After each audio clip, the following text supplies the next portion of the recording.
संपूर्ण विश्व में सर्वत्र नियम है। भगवान के क्षेत्र में भी नियम है और माया के क्षेत्र में भी नियम है।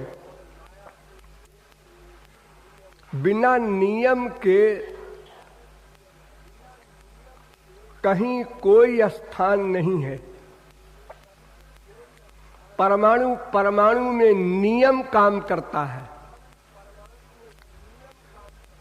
संसार में जितने वर्क आप लोग करते हैं सब में नियम होते हैं और नियम का पालन न करने पर वो वर्क लाभप्रद नहीं होता, कभी कभी हानिप्रद भी हो जाता है।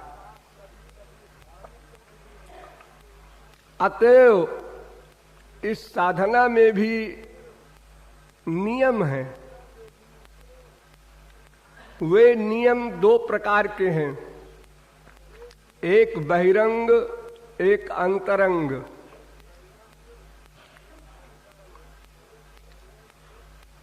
क्योंकि आपका स्वरूप भी दो प्रकार का है।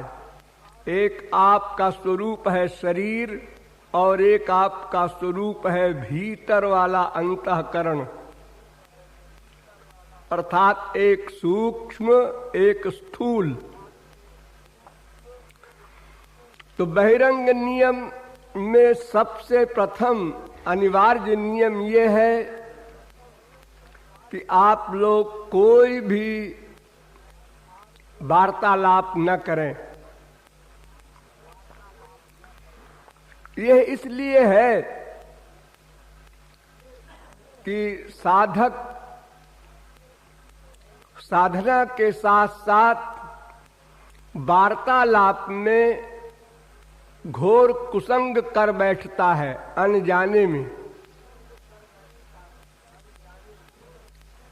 जितने यहां बैठे हैं सब दोषी हैं और जो नहीं आए हैं वे भी। आप लोग भूल जाते हैं और ओवर कॉन्फिडेंस आपको रहता है कि मेरे ऊपर कुसंग का असर नहीं होगा, लेकिन होगा। भगवत प्राप्ति के एक सेकंड पहले तक कुसंग का प्रभाव हो सकता है। आप लोगों को बहुत बार बताया गया है कि पापियों में जो एग्जाम्पल बन गया अजामिल, इसका पूर्व जीवन भागवत के अनुसार इतना उत्कृष्ट था कि कोई कल्पना नहीं कर सकता था कि अजामिल का इतना पतन हो जाएगा। भागवत में उसके लिए लिखा है दांता, जितेंद्रिय था, सदाचारी था, शास्त्र वेद का विद्वान था, तत्वज्ञ था, नम्र था। जितने गुण दैवी होते हैं सब उसमें थे। लेकिन एक क्षण के कुसंग ने उसको पापियों के एग्जाम्पल बना दिया, इतना पतन हुआ। फिर आप लोग किस खेत की मूली हैं, किस दावे से सोचते हैं कि हमारे ऊपर कुसंग का असर नहीं होगा? भूल जाते हैं आप लोग। कोई संसार की बातें करने लगा, किसी की निंदा करने लगा तो आप लोग सुनने लगते हैं। सुनना सिद्ध करता है कि आपका अंतःकरण अत्यंत दूषित है, गंदा है। आप भगवत प्राप्ति नहीं चाहते, ये सिद्ध है। देखिए, आप खाना खाते हैं, अगर चावल में एक कंकड़ आ गया दांत के नीचे तो आप तुरंत चबाना बंद करके उस कंकड़ को निकाल के बाहर फेंक देते हैं।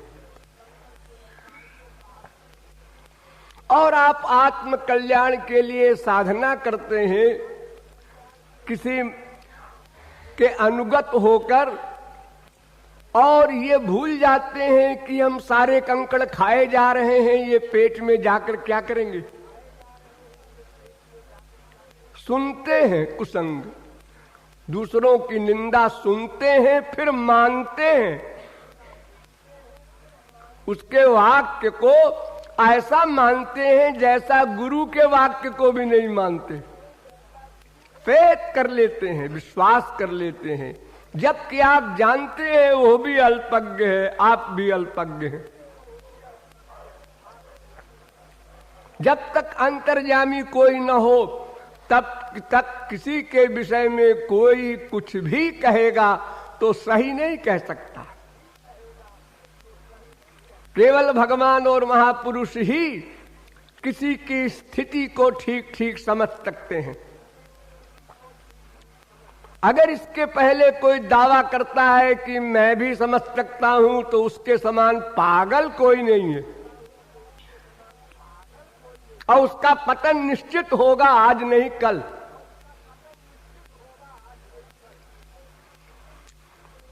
गौरांग महाप्रभु ने कहा,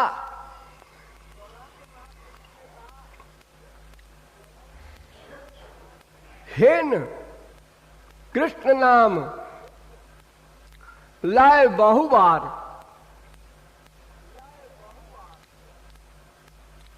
तबे प्रेम नहीं नहे अश्रुधार, तबे जान अपराध आछिवे प्रचुर। अगर कोई अनेक बार भगवान का नाम ले चुका है, लेता है, और फिर भी उसके अश्रुधार नहीं निकलती, भगवान से प्रेम नहीं जागता, तो इसका केवल एक कारण है, नामापराध। दुर्दैवमीदृशमिहा जनिनानुराग।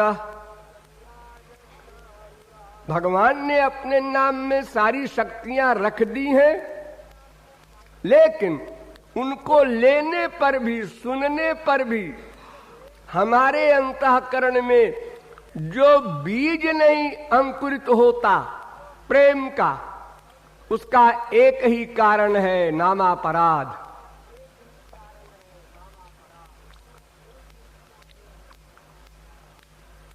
इसलिए अंतःकरण संबंधी नियम भी आवश्यक है और बाह्य नियम भी आवश्यक है। तो अगर हम बोलना बंद कर दें तो सुनना भी बंद हो जाए, क्योंकि इतने ही लोग तो हैं साधक लोग। जब कोई बोलेगा नहीं तो दूसरा सुनेगा क्या? क्योंकि सुनना, बोलना, यही दो डेंजर है।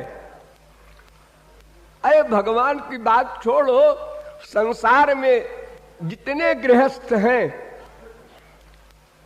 आज 5 अरब आदमी हैं, एक भी घर ऐसा नहीं जहां शांति हो। क्यों? केवल बोलने से, केवल बोलने से। वो चाहे अपढ़ गंवार हो, चाहे बहुत बड़ा जीनियस हो, बोलने की बीमारी इतनी भयानक है हम लोगों में, मां से, बाप से, बेटा से, बीवी से, पति से, कि अनावश्यक बातें करेंगे और अनावश्यक बातें करने में फिर लड़ाई हो जाएगी। किसी ने कुछ कहा, दूसरे ने तुरंत जवाब दिया उसके विरोध में। चुप रह जाओ भाई, मत बोलो। हम चुप कैसे रह जाए वाह? तो तुम चुप नहीं रहोगे तो और बोलेगा। ठीक है, तो हम भी और बोलेंगे। इसका परिणाम क्या होगा? कुछ भी हो। अरे भाई, ये तो पागलपन है। इसका परिणाम कुछ भी हो न सोचना। इसलिए आज ये पहला नियम है कि यहां आप लोग आपस में भी, मियां बीबी भी आए हो तो बातचीत नहीं करेंगे, ये दृढ़ प्रतिज्ञा करें। अरे 10-15 दिन में क्या खास बात है? अरे बात करने में तो बुद्धि लगानी पड़ती है, न बात करने में क्या बुद्धि लगाना है? बात न करने में कोई परिश्रम नहीं है, बात करने में तो सोचना पड़ेगा, वाक्य बनाना पड़ेगा, परिश्रम है। इंद्रिय मन बुद्धि सब लग जाते हैं उसमें। और बात नहीं करना है, इसमें कोई परिश्रम नहीं, चाहे वो बृहस्पति हो चाहे अंगूठा छाप हो, दोनों बैठे हैं एक सीट पर चुप। तो इस नियम का पालन बड़ी सावधानी से आप लोग करें। यदि आप दृढ़ संकल्प कर लेंगे तो असंभव नहीं है। एक लोहे की छोटी सी रिवॉल्वर दिखा देने पर बड़े से बड़े साहब, बड़े से बड़े अरबपति हवाई जहाज में हाथ ऊपर करके खड़े रहते हैं 6-6 घंटे, किसी की हिम्मत नहीं हाथ नीचे करे। डर के मारे आप इतना कर लेते हैं, बूढ़े बूढ़े भी, कमजोर भी, बीमार भी, अरे गोली मार देगा अगर हाथ नीचे करेंगे तो।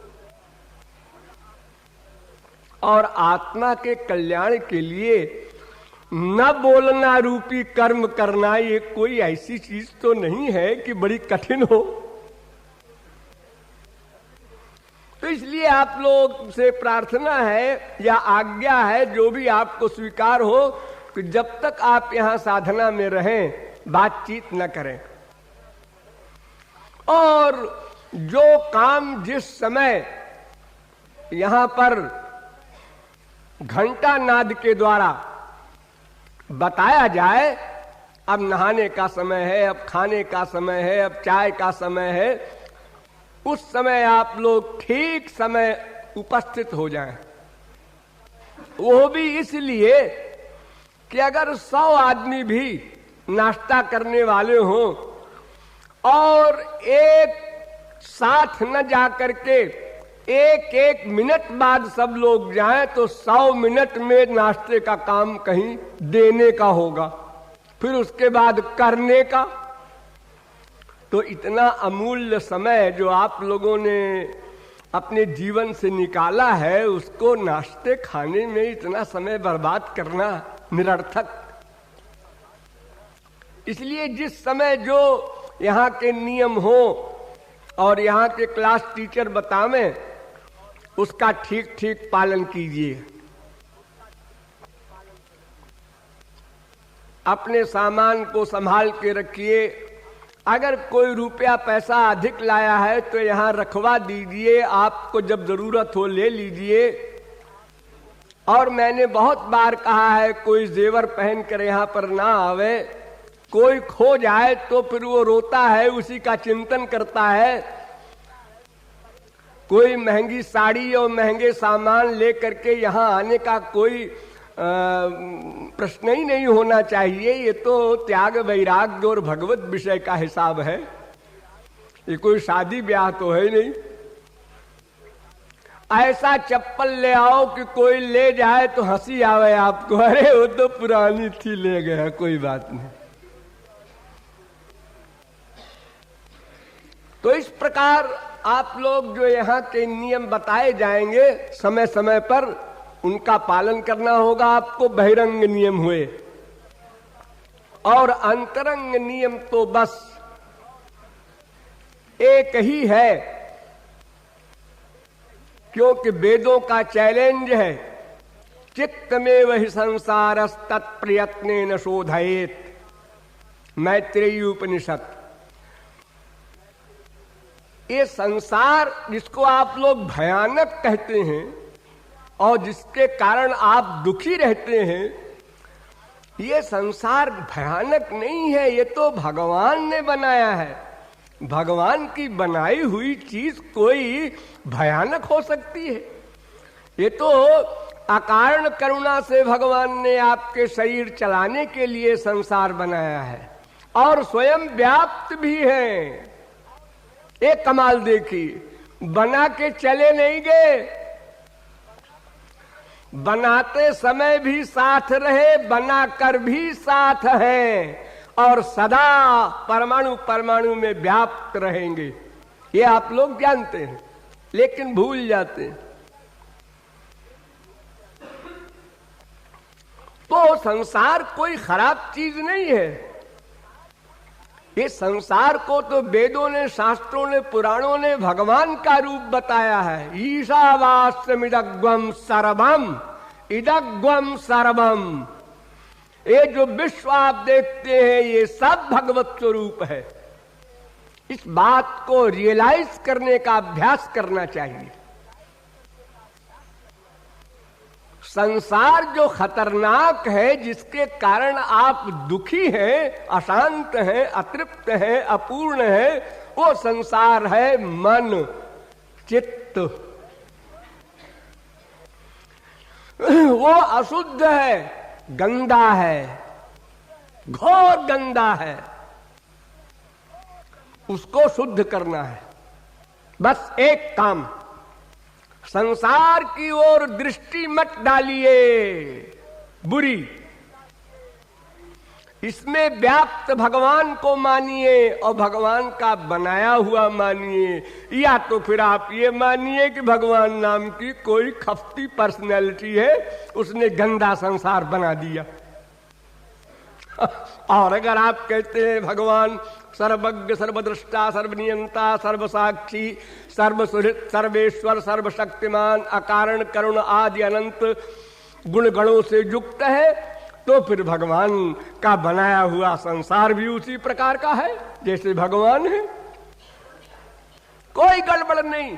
इसी संसार में भगवान भी आते हैं, महापुरुष भी आते हैं, वो तो संसार से दुखी नहीं होते। हम क्यों होते हैं? तो ये हमारा जो मन है, चित्त है, ये गड़बड़ है, इसको ठीक करना है। तो साधना मन को करना है, साथ में इंद्रियां भी लगी रहे, अच्छा है, लेकिन इंद्रियों की साधना साधना नहीं है। मेरा तात्पर्य ये कहने का है कि आप लोग इस धोखे में न रहे कि हम भगवान नाम कीर्तन केवल करें, मन कहीं भी रखें तो हमको गोलोक में सीट मिल जाएगी। उपासना, भक्ति, साधना मन से ही करनी होगी, ही लगा देना। अब इंद्रियों से भी, यहां भी लगाओ, कर सकते हो, क्योंकि वो हेल्पर है, सहायक है। देखो, संसार में अपने बाप को, मां को, बेटे को, पति को, बीवी को, किसी को कोई बुलाता है, रमेश। कौन है रमेश? मेरा बाप है, मेरा बेटा है, कोई है, प्रिय है। तो रमेश आ जाता है। हाँ तो जाता है, लेकिन ये बताइए कि रमेश शब्द कहने के पहले आपने क्या किया? रमेश इस उच्चारण के पहले भी आपने कुछ वर्क किया क्या? नहीं तो किया है। किस काम के लिए बुला रहे हो ये सोचा है, और किसको बुला रहे हो ये भी सोचा है। रमेश की शक्ल पहले दिमाग में आ गई, बाद में उसका नाम लिया। और कभी कभी शक्ल आ जाती है और नाम भूल जाता है, तो आप कहते हैं अरे भाई उसको बुलाओ, वो आया है ना वहां बंबई से, वो जो रिक्शा चलाता है, उसका क्या नाम है? नाम भूल गए। नाम भले ही भूल जाए आप, लेकिन उसका स्मरण पहले करते हैं। ऐसे ही हम जो भगवान का नाम कीर्तन, गुण कीर्तन, लीला कीर्तन आदि करते हैं, स्मरण मन से, ये पहला काम। जप करो, पाठ करो, पूजा करो, ध्यान करो, कुछ भी करो, स्मरण नंबर 1। देखिए, भक्ति तो बहुत प्रकार की है। 1 प्रकार, 2 प्रकार, 3 प्रकार, 5 प्रकार, 7 प्रकार, 8 प्रकार, 9 प्रकार, 11 प्रकार, 13 प्रकार, 14 प्रकार, 16 प्रकार, 18 प्रकार, 20 प्रकार, 22 प्रकार, 25 प्रकार, 30 प्रकार तक भागवत में लिखी है। अब लोक में प्रख्यात है नवधा भक्ति, 9 प्रकार की। लेकिन नवधा भक्ति, हर एक भक्ति 9 भक्ति करना कंपलसरी नहीं है। 9 भक्ति में सबसे प्रधान प्रमुख भक्ति है स्मरण, क्योंकि उसे मन को करना पड़ता है। अब बाकी भक्ति मन प्लस इंद्रियां, जैसे श्रवण है, अब इसमें कान भी आया, मन भी आया, 2 आए। कीर्तन, इसमें वाणी भी आई, मन भी आया, 2 आए।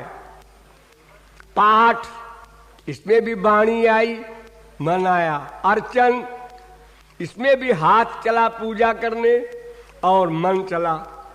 बंधन, इसमें भी शरीर दंडवत हुआ और मन का सरेंडर भी हुआ। दास्य, सख्य, जितनी भी भक्ति है बहिरंग प्लस अंतरंग मिलकर होती हैं, लेकिन स्मरण अकेला है। और वो स्मरण अगर निकाल दो तो बाकी जितनी 8 भक्ति है वो 0 में गुणा है। मनेर स्मरण प्राण, जैसे प्राण निकल जाता है तो शरीर साव हो जाता है, मुर्दा हो जाता है। उसी प्रकार स्मरण भक्ति निकाल दो तो बाकी सब मुर्दा। दिन रात पूजा किया करो ठाकुर जी की और मक्कारी की बात सोचा करो। अरे बड़ा भक्त है जी, सवेरे से लेके 8 घंटे लगा रहता है मंदिर में पुजारी। लेकिन वो पुजारी क्या सोचता है, देखो साला करोड़पति 1 पैसा चढ़ा के गया है, ये गाली दे रहा है। अरे उसकी 1 पैसे की श्रद्धा है तो आप क्यों परेशान हो रहे हैं? हाजी ऐसे में पुजारी बनूंगा, 1-1 पैसा लोग देंगे तो हो चुका। फिर तो मैं ऐसी पूजा नहीं करता, ऐसे मंदिर में नहीं रहता।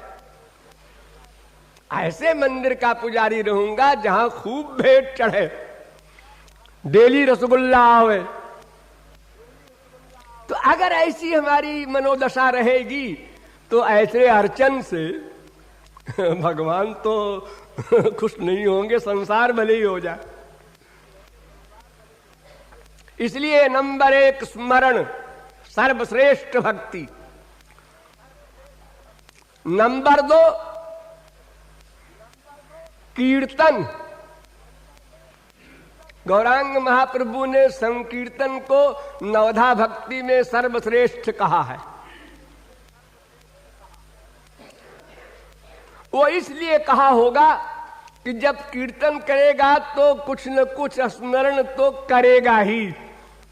जब बार बार बोलेगा राधे राधे तो राधे कौन है ये सोचना पड़ेगा उसको। वास्तविकता ये नहीं है, संकीर्तन श्रेष्ठ नहीं है। संकीर्तन तो हेल्पर है केवल, क्योंकि संकीर्तन का अर्थ है नाम लीला गुणादि नाम उच्चैर भाषा तु कीर्तनम। भगवान के नाम को, गुण को, लीला को उच्च स्वर से गाना, उसका नाम कीर्तन।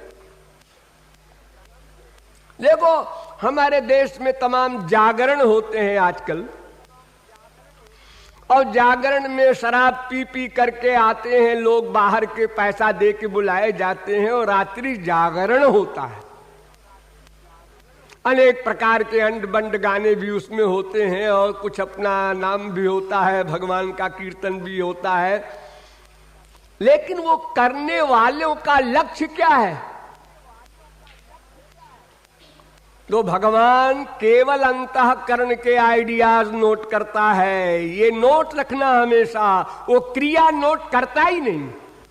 आपने क्या किया इंद्रियों से ये नोट नहीं करता, नोट ही नहीं करता। करोड़ों मर्डर कर डाला अर्जुन ने, हनुमान ने, बड़े बड़े महापुरुषों के दादाओं ने, भगवान ने नोट ही नहीं किया। उसने मन से क्या किया? तस्मात् सर्वेषु कालेषु मामनुस्मर,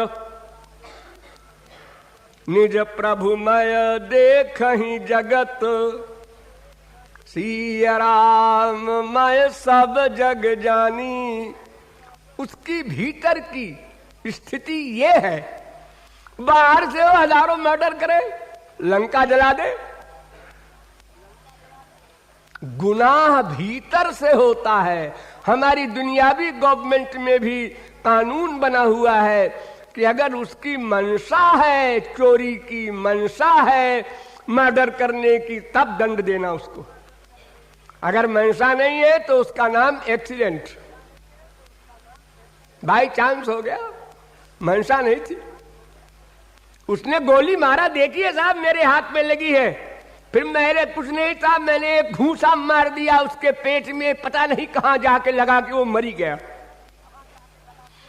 तो डिफेंस में हमने घूंसा मारा, क्या गुनाह किया? तो कोर्ट कहती है कोई गुनाह नहीं, तुम बरी किए जाते हो। और जिसका बाप मरा वो कहता अरे साहब क्या करते हैं आप, मेरे बाप को मार डाला, मेरे बेटे को मार डाला और आप बरी कर रहे हैं। अरे भाई इसने मारा का मतलब मार डालने की मंशा नहीं थी, इसने तो डिफेंस में केवल एक घूंसा मारा है, बेचारे के पास छुरा चाकू भी नहीं था। तो जब एक गोली चला रहा है तो एक घूंसा भी न मारे ये तो ठीक बात नहीं है, इसलिए निर्दोष है। और संसार में तो तमाम घपड़ सपड़ चलता रहता है, लेकिन भगवान के यहाँ तो भगवान भीतर बैठकर प्रतिक्षण हमारे आइडियाज नोट करते हैं और किसी का न बयान सुनते हैं, न किसी की गवाही लेते हैं, न कोई कर्मचारी लगाते हैं। अनंत महापुरुष भगवान के पास हैं, लेकिन ये वर्क स्वयं करते हैं। वो एको देवः है एक, लेकिन सर्वभूतेषु गूढ़ः, सबके भीतर अनंत रूप धारण करके बैठ करके स्वयं ये वर्क करते हैं। वो कहते हैं भाई अपने बेटे का मामला है, नौकर को लगाना ठीक नहीं, हम खुद करेंगे। क्योंकि भगवान पर आमतौर से नास्तिक को भी डाउट नहीं, जो जिसने भगवान को मान लिया उसको ये डाउट नहीं कि भगवान ने अन्याय किया। भगवान के यहाँ भाई भले ही देर हो जाए अंधेर, चलो भाई तुम हमको सता लो, हमारा तुम्हारा फैसला भगवान के यहाँ होगा, माने मरने के बाद होगा। ये फेथ है हर एक को, घसियारे को भी, क्योंकि भगवान का कोई स्वार्थ नहीं कि भगवान अन्याय करे। अन्याय तो तब कोई करता है जब उसका अपना कोई राग हो, द्वेष हो, कुछ पाना हो, कुछ खोने का भय हो, तब तो अन्याय करे। इसलिए नंबर 1 स्मरण, नंबर 2 कीर्तन, नंबर 3 श्रवण। ये कान जो है ये बड़े कमाल का है, सर्वनाश के लिए भी और भगवत प्राप्ति के लिए भी। इस कान में जितना भगवत विषय चले लगातार, भरहि निरंतर हो ही न पूरे, जिनके श्रवण समुद्र समाना अगाध। वास्तविक संत से, वास्तविक रसिक से भगवत विषय सुनना, लगातार सुनना, जितना मिल सके सुनना। तो स्मरण, कीर्तन, श्रवण, ये 3 भक्ति सबसे प्रमुख है, लेकिन उन दोनों में भी, श्रवण और कीर्तन में भी स्मरण कंपलसरी है। क्योंकि श्रवण तो ऐसा भी होता है, कथा में बैठे हैं, ऊँघ रहे हैं, या हमको 4 बजे वहां जाना है, फिर उसको खबर लेना है, फिर उसको वहां जाना है, फिर उसको वहां ऐसा करना है, फिर वहां 420 करना है, और कथा में बैठे हैं, और बीच बीच में हरे नमः बलिहार ऐसे बोल दिया, तो कथावाचक बेवकूफ बन रहा है और समझ रहा है कि साफ समझ रहा है, बड़े ध्यान से सुन रहा है। तो ये केवल इंद्रिय का विषय है। जब तक मन का लगाव, बुद्धि का लगाव न होगा तो श्रवण भी निरर्थक, कीर्तन भी निरर्थक। ये अपराध बता रहा हूं मैं, अगर मन को बाहर ले गए तो ये अपराध है। तबे जानी अपराध आछिबे प्रचुर।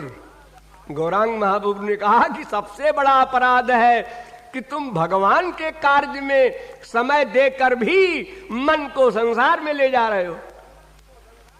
ये बहुत बड़ा अपराध कर रहे हो। अरे संसार में रहो, फिर इतनी मेहनत करके, इतना त्याग करके अपने घर के ऐशो आराम के सामान को, जहां तुम्हें मन की उच्छृंखलता के अनुसार चलने का सौभाग्य प्राप्त है, मैम साहब से कहते हो सुनो जी आज तो रसगुल्ला बनेगा, आज तो हलवा बनाओ भाई, रोज रोज रोटी दाल बोर हो गए। तो मैम साहब को क्या है, उन्होंने कहा लाइए बादाम बादाम बना देंगे भाई। अब साधना में आए हो, रोटी दाल मिलेगी, रोज रोटी दाल, जी हाँ रोज। चलो फिर काम चलाएंगे, क्या करेंगे। तो देखो यहां खाने का भी तुमको हिसाब नहीं है, अपने मन के अनुसार सोने का भी नहीं, और फिर साहब ऊपर से ये हिसाब है कि साहब बोलो मत, बड़ी मुसीबत। हाँ भाई अभ्यास तो तभी होगा जब आप मन पर संयम करने की प्रैक्टिस करेंगे। मन के गुलाम बनने में क्या मेहनत है। सबसे बढ़िया मन का गुलाम कौन होता है? पागल। उछल पड़ा, कूद पड़ा, चिल्ला पड़ा, रो पड़ा, हंस पड़ा, नंगा घूम रहा है, उसी को तो पागल कहते हैं। जो मन पर शासन न कर सके, माने शास्त्र वेद के अनुसार शासन, जो नियम के अनुसार न चला सके मन को, वो पागल है। हाँ ये जरूर है कि उस पागल से अगर तुम कहो तुम पागल हो तो कहेगा मैं पागल हूं, तुम पागल हो, मैं नहीं हूं। कोई पागल अपने को पागल नहीं एडमिट करता। ऐसे ही हम लोग भी अहंकार के कारण अपने में कमी नहीं मानते,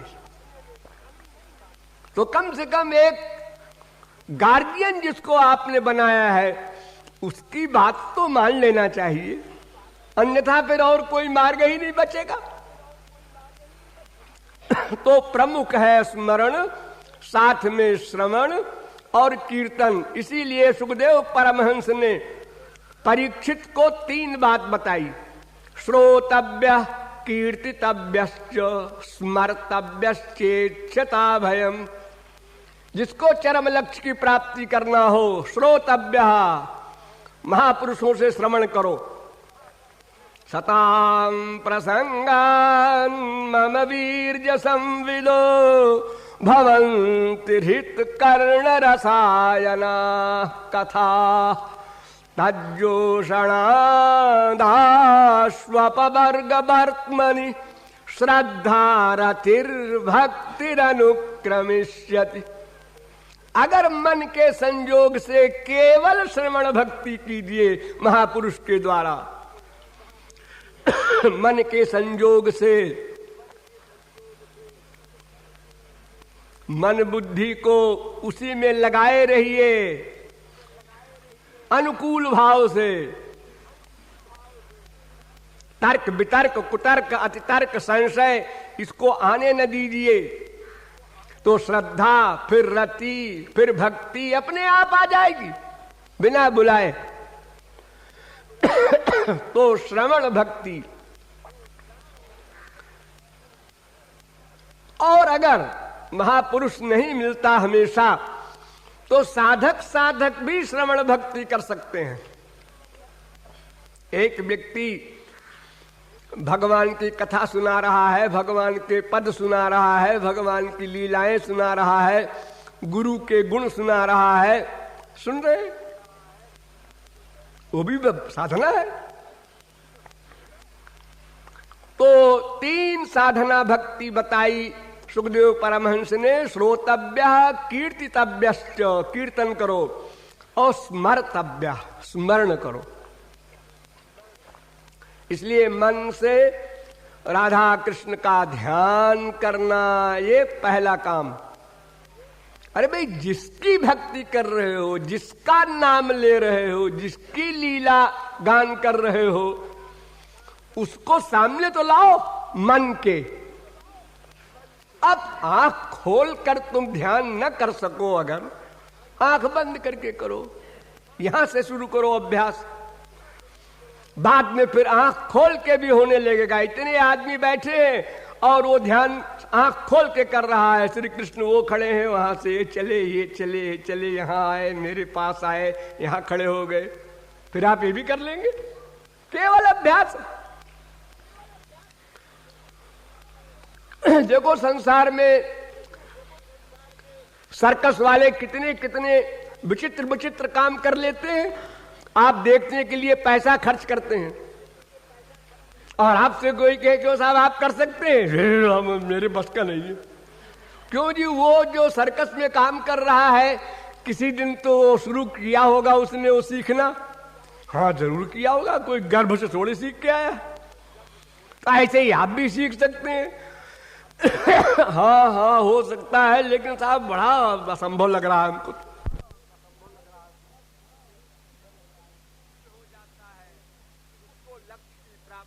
अवश्य होती है, चाहे मटेरियल सब्जेक्ट हो चाहे स्पिरिचुअल हो। अब मटेरियल में डाउट है, ध्यान दो। माइक जगत के कार्यों के सफल होने में डाउट है, शंका है, लेकिन भगवान के यहां शंका नहीं। इतना अंतर है। दिन रात एक व्यक्ति रुपया कमाने पर लगा है सारे जीवन, लेकिन 1 लाख नहीं कर सका। एक व्यक्ति उसके 1/4 हिस्सा भी प्रयत्न नहीं करता, परिश्रम नहीं करता, अरबपति हो गया। क्यों? इसलिए कि केवल परिश्रम से ही संसार का फल नहीं मिला करता। उसके भाग्य में था, भगवान को देना पड़ा। लॉटरी खुल गई, उसने कुछ नहीं किया, एक टिकट खरीदा था, यही परिश्रम है उसका। आवश्यक नहीं कि संसार में हम जो कुछ चाहते हैं परिश्रम करके प्राप्त ही कर लेंगे।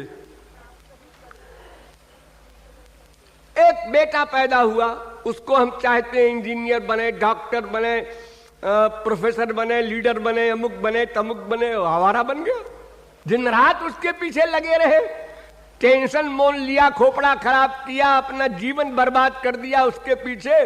वो आवारा ही हो गया और हम भी बर्बाद हो गए उसी के पीछे चिंतन कर करके।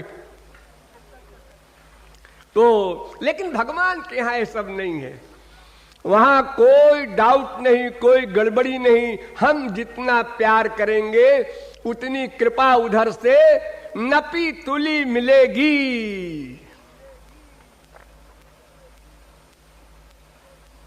हमको बहुत कृपा चाहिए तो शरणागति की मात्रा बढ़ा दीजिए। जैसे आप पानी में शरबत पीना चाहते हैं चीनी डाल के, चाय में मिठास डाल करके चाय पीना चाहते हैं, तो पूछते हैं ना, हाँ साहब चम्मच का चम्मच का चम्मच, तो कहता है आधा चम्मच, एक कहता है 1 चम्मच, एक कहता है 2 चम्मच, एक कहता है 3 चम्मच। जितना डालोगे वैसे मीठा होगा।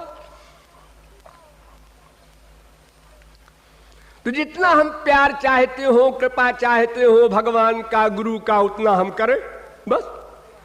हम तो बहुत करते हैं जी, लेकिन वो नहीं करते। तुम्हारा स्क्रू ढीला है, तुम्हें कैसे मालूम नहीं करते? उनका व्यवहार तो ऐसे ही है, हमारी तरफ देखते भी नहीं। अरे उनके देखने की आंख और है गधे। ये बाहरी व्यवहार मत देखो। कबीर दास गए रामानंद के पास कि महाराज हमको शिष्य बना लीजिए। उन्होंने कहा न तो हिंदू न मुसलमान, पता नहीं कौन है, तुझको मैं शिष्य बनाऊंगा, भाग जाए यहां से। उन्होंने कहा गुरुजी आपने एक बार लेक्चर में कहा था कि भगवान और महापुरुष तो हम लोगों की कठपुतली है। हम जितना प्यार करेंगे उनको करना पड़ेगा। हिम्मत नहीं है उनकी कि हाँ 1% भी कम करें। तो आप नहीं बनाएंगे, हम तो बनाएंगे गुरु। आपको बना लिया और गुरु जी को कृपा करनी पड़ी। कहां जाएंगे भाग के? नियम है, कानून है, कायदा है, और ऐसा कानून कायदा है भगवान का जो अकाट्य है। इसलिए भगवान के क्षेत्र में कोई डाउट नहीं।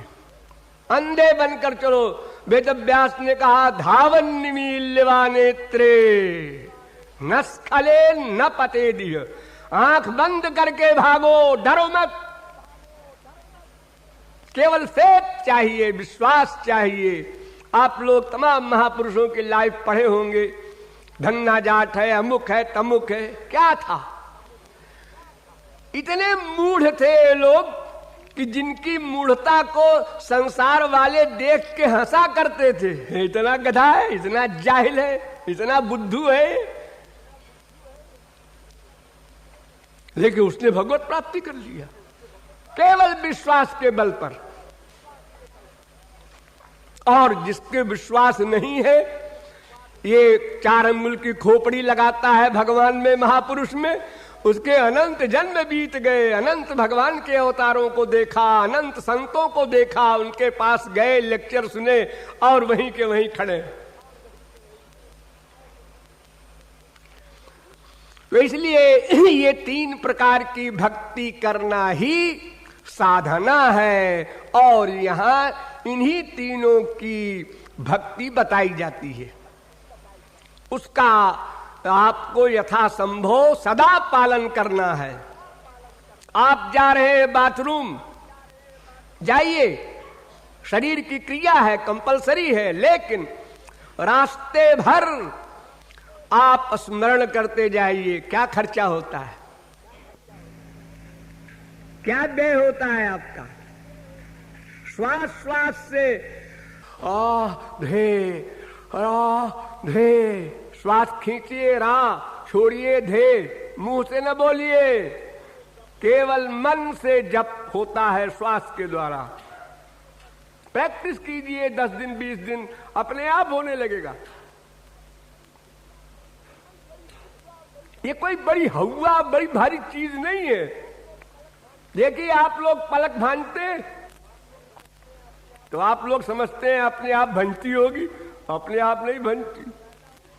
जब आप पैदा हुए थे ना, तो वहीं से आपने अभ्यास शुरू किया था।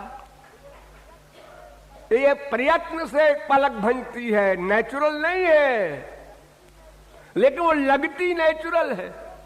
ऐसे ही जो प्रैक्टिस आप कर लेंगे, कुछ दिन तक वो नेचुरल सी लगने लग जाएगी, अपने आप होने लग जाएगी।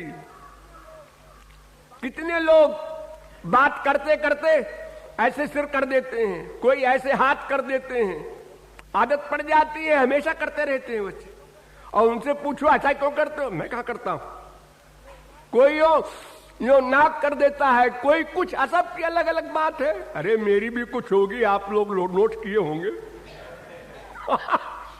ऐसे ही भाषा में भी कोई शब्द ऐसा होता है जो लोग हर जगह बोल देते हैं। मतलब ये कि आप वहां जाइए और उनसे कहिए, मतलब ये कि हर जगह मतलब मतलब मतलब लगा देते हैं अनावश्यक।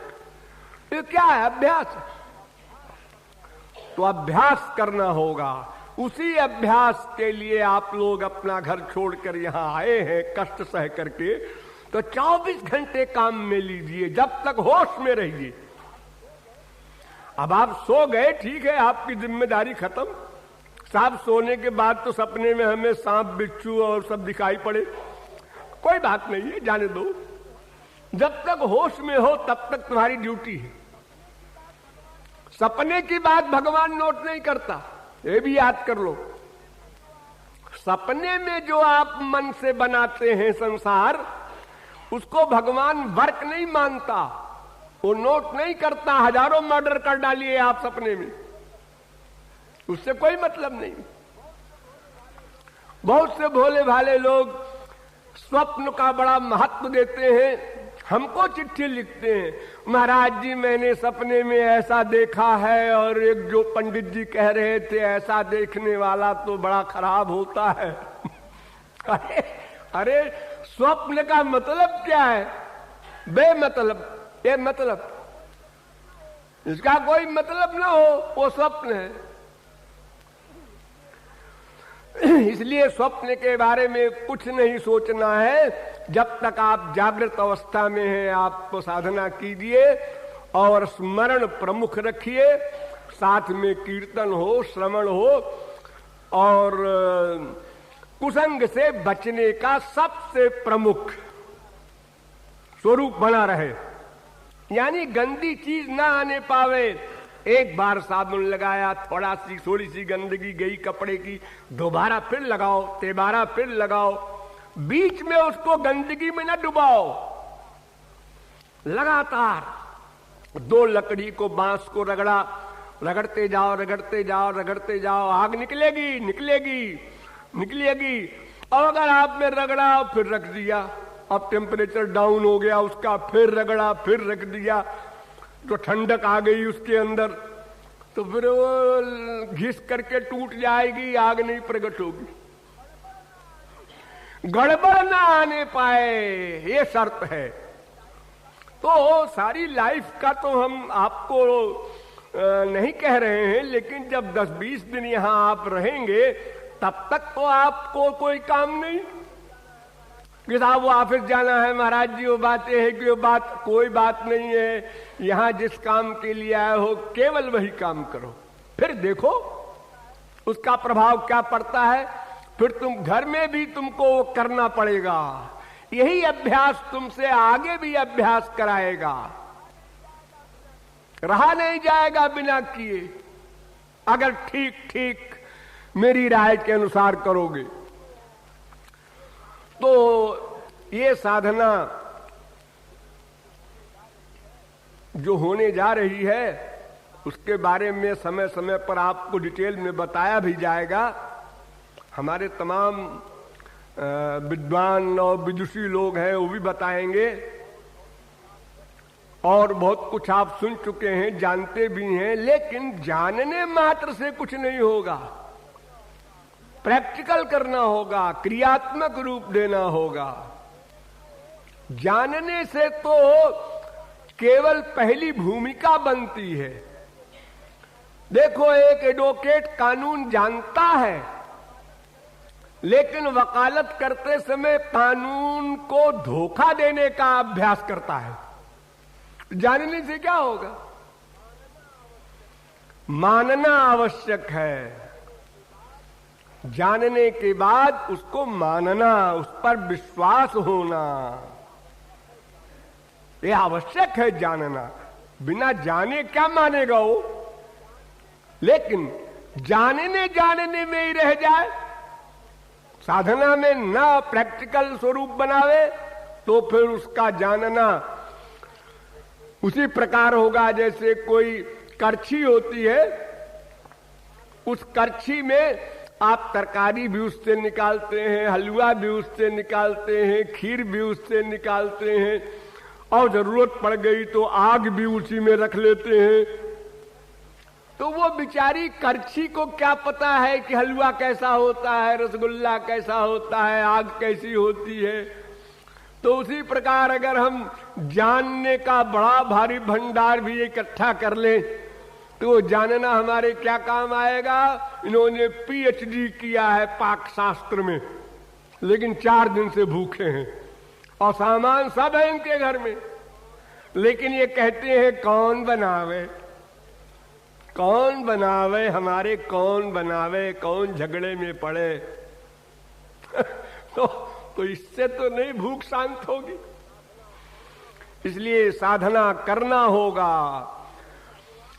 गुरु भगवान ये दोनों, उनकी जो ड्यूटी है वो आपके बिना कहे करेंगे, करते हैं।